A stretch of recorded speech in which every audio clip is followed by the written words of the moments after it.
السلام عليكم ورحمة الله وبركاته. يوم جديد ويوم سعيد على حضراتكم إن شاء الله. فرحنا واتبسطنا وحفلنا على الواد الزملكاوي اللي كان رايح يرازي في الأهلي، واتبسطنا بفوز الأهلي بدوري أبطال أفريقيا، ورقصنا على سطلانة في كل حتة.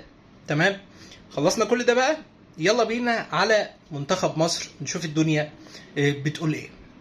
منتخب مصر النهارده كان بيلعب امام منتخب جنوب السودان في مباراه وديه دوليه. طبعا بعد ما كان في مباراه اتلعبت امام غينيا، والمباراه دي هي اللي خلتنا ان احنا نتاهل رسميا لبطوله افريقيا في كوت ديفوار. نتكلم شويه عن ماتش غينيا اللي يعني على راي كابتن محمود بكر كده، وانت قاعد تتفرج على الماتش ما يلزش. تمام، تحس ان انت كل شويه تبص بص على الماتش، تمسك الموبايل تقلب فيه تشوف الدنيا فيها ايه، يعني مش مركز كل تركيزك على الماتش ما يلزش. تمام، لعيبه تحسها تعبانه. محمد صلاح جاي من اجازه، مش شايف قدامه، تحسه لسه بيصيف. لعيبه الدوري المصري كلها رجليها بتخبط في بعض من التعب لان الدوري المصري ما خلص. لعيبه النادي الاهلي جايه من معجنه ومطحنه. فالماتش زي ما تقول كده ما فيش، يعني ما فيش فيه حاجه تلز، يعني ما فيش فيه الكرات اللي تشدك. ولكن مع ذلك انت كنت مغلوب 1-0 من غينيا اللي جابت فيك جون من احلى الاجوان. يعني انا كنت قاعد في اوضه، كان جنبي زميلي نايم، انا لما غينيا جابت جون انا سقفت. الراجل صاحب بيقول لي انت بتسقف على ايه؟ مصر جابت جون؟ قلت له لا يا باشا، غينيا اللي جابت جون. جون جميل جدا، ما قدرتش اعمل اي حاجه غير اني سقف. ولكن مع ذلك ومع التعب اللي موجود ومع الاجازات اللي اللعيبه المحترفه كانت فيها والكلام ده كله، انت قدرت ان انت تتفوق 2-1، ودي حاجه تتحسب لك. تمام، مع انك لو اتعادلت انت كنت تصعد انت وغينيا والموضوع انتهى، وهو اديك يا سيدي بتلعب بره ارضك. ولكن انت كسبت وقدرت انك تتفوق وتصعد. تمام، وتضمن الصعود عشان تيجي تلعب اثيوبيا في المباراة الجاية، ما يبقى ماتش تحصيل حاصل. الفكرة كلها ان روي فيتوريا بيلعب 4-3-3، دي الفورميشن او الخطة اللي الراجل بيلعب بيها من ساعة ما جه. بيلعب ب4 مدافعين و3 في نص الملعب، 1-6 وقدامه 1-6.5 يعني اللي هو محمود حمادة، وقدامه الناحية التانية 1-8 اللي هو زيزو بيبقى واخد حرية شوية في الهجوم. وعشان نعمل يعني توازن في الملعب لازم محمود حماده ما يبقاش واخد ادوار هجوميه قوي، اللي هو لا، في عنده حته سنه دفاعيه زياده وواحد عنده سنه هجوميه زياده اللي هو احمد سيد زيزو. ودي بانت جدا حتى في الاسيست بتاع الجون الثاني اللي عملها لتريزيجيه، وتريزيجيه حطها لمصطفى محمد عشان يجيب جون. بانت اللمسه هنا بتاعت زيزو، بانت زيزو هنا محطوط ليه. يعني كلنا كنا منتظرين من منتخب مصر اكتر من كده، ولكن ما يعني المنتظر ايه؟ المنتظر هو الصعود، وانت صعد قبلها بجوله. يعني انا حابب ان انا افكركم ان احنا بقالنا زمان جدا ما صعدناش قبل الصعود بجوله.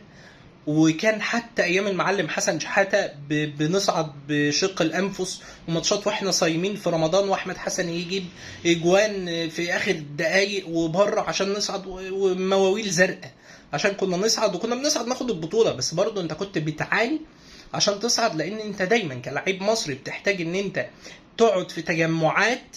تمام، عشان تطلع احسن ما عندك. عشان كده احنا بنبقى البطولات اللي فيها تجمعات احسن من الماتشات اللي بتتلعب فرداني. يعني التصفيات اللي هنا مش قد كده، جمعني يا باشا في بطوله هتلاقيني بعمل لك العجب في الملعب. يعني اقرب مثال على ده هي البطوله اللي فاتت، البطوله الافريقيه اللي فاتت، انت اتغلبت من نيجيريا 1-0. بعد كده يا باشا مفيش، خلاص ما عادش، خلاص قعدت في التجمع، اتلمينا، عملنا اللمه بتاعتنا، عملنا القعده بتاعتنا، المحاضره بتاعتنا، يلا يا باشا طلعنا على الملعب لحد ما وصلنا النهائي امام اللي بتطلع لنا في البخت في كل حته، السنغال، عشان تخسرنا ايه البطوله. نيجي بقى يا باشا الماتش النهارده. ماتش النهارده روي فيتوريا جايب شويه لعيبه على الله حكايتها. تمام، لسه اول مره ما تلعب مع منتخب مصر.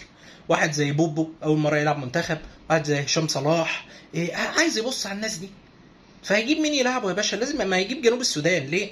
راجل عايز يبص على ناس جديده، راجل عنده خطه عايز يطبقها. فعشان اطبقها لازم اخد الموضوع واحده واحده يا باشا.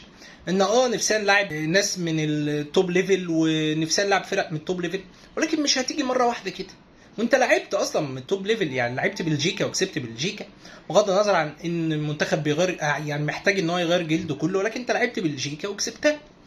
هيجي لك وقت انت تلعب فرق في التوب ليفل، وهيجي لك وقت ان انت لازم تحتاج بفرق كبيره عشان انت هتخش المعترك الافريقي. استحاله هتلاعب فيه فرق زي مستوى جنوب السودان. احنا يعني مع احترامنا لجنوب السودان، لو لمينا اي حد من على اي قهوه في وسط البلد وسوداني وجبناه قعدناه في الملعب هيلعب زيهم بالظبط، ما عندوش اي مشكله، مع احترامنا شديد تاني لجنوب السودان. ولكن مش دي الفرقه اللي انا اقيس عليها ادائي، ولكن دي الفرقه اللي انا اطبق عليها فكر، اطبق عليها ان ازاي زيزو يتحرك مع مصطفى، يتحرك مع كهربا، ازاي كهربا ينزل لتحت وتريزيجيه ينزل يفضي مكان عشان محمود حماده يتحرك في الحته اللي في ظهر تريزيجيه عشان يستلم ويطلع كهربا، وكهربا يعمل باس ومصطفى فتحي يلعب الكرة بوش رجله ويجيب جون. الفكره بقى مش في ان فرق جنوب السودان بتغلط قدام المنطقه، لا، انت غلطت قدام المنطقه استغل الخطا ده.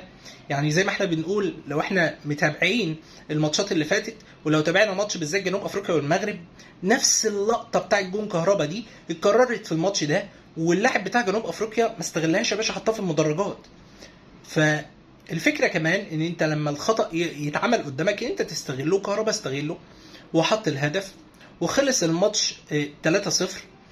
خلص الماتش بمكتسبات كتير جدا لمنتخب مصر، منها محمد رضا بوبو. ده الراجل ده يعني سرعه، تلاقي تسديد على المرمى، تلاقي اختراقات، تلاقي راجل لعيب 8 زي ما الكتاب بيقول بصراحه.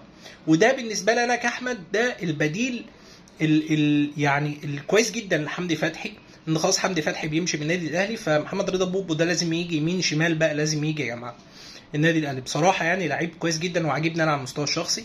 كسبت هشام صلاح، كسبت فتوح ان انت بترجعه، كسبت مهند لاشين مسمار في نص الملعب بسم الله ما شاء الله عليه، وراجل بيلعب بوش رجله ما عندوش اي مشكله، ببطن رجله ما عندوش اي مشكله. كسبت لعيبه كتير جدا، كهربا كمان انه يهدف، ان المهاجم التاني بتاعك لما بتحطه في الملعب بيهدف، دي حاجه كويسه جدا. فمكتسبات كتير جدا كان ممكن ما نلاقيهاش لو انت لعبت منتخب في التوب فورم. يعني ناس كتير كانت بتقول كمان ان منتخب البرازيل كان فاضي عشان كده راح يلعب غينيا. باشا انت اصلا مش عارف تلعب غينيا، انت بتلعب غينيا بالعافيه عشان انت لعيبتك مجهده وخارجين من موسم طويل جدا، في منهم اصلا لسه ما خلص الموسم. فانت هتيجي تلعب البرازيل دلوقتي هتشيل لك 3-4 مرتاح يعني. طب يبقى احنا عملنا ايه؟ انت عندك ناس عاوز تشوفها، وعندك خطط عايز تطبقها، وعايز تأكد على خطة 4-3-3 اللي انت بتلعبها، فلازم تجيب حد تعرف تطبق عليه الكلام ده بس اللي انا كنت عايز اتكلم فيه النهارده. ويعني بصراحه روي فيتوريا عامل شغل كويس جدا مع المنتخب، وبنتمنى له التوفيق دايما في اللي جاي، وبنتمنى له التوفيق في التوقفات الدوليه الجايه ان شاء الله. والاسبوع ده كمان هيشهد عوده الدوري المصري ان شاء الله، مباراه النادي الاهلي وحرس الحدود. ان شاء الله بنتمنى للنادي الاهلي وبنتمنى لمنتخب مصر الافضل والافضل في المباريات الجايه ان شاء الله. بكده نكون خلصنا الفيديو بتاعنا النهارده. يا رب الفيديو يكون عجبكم، ولو عجبكم ما ننساش نعمل لايك وفولو للصفحه على الفيسبوك، ولو بتتابعني على اليوتيوب ما تنساش تعمل لايك للفيديو واشتراك في القناه. سلام.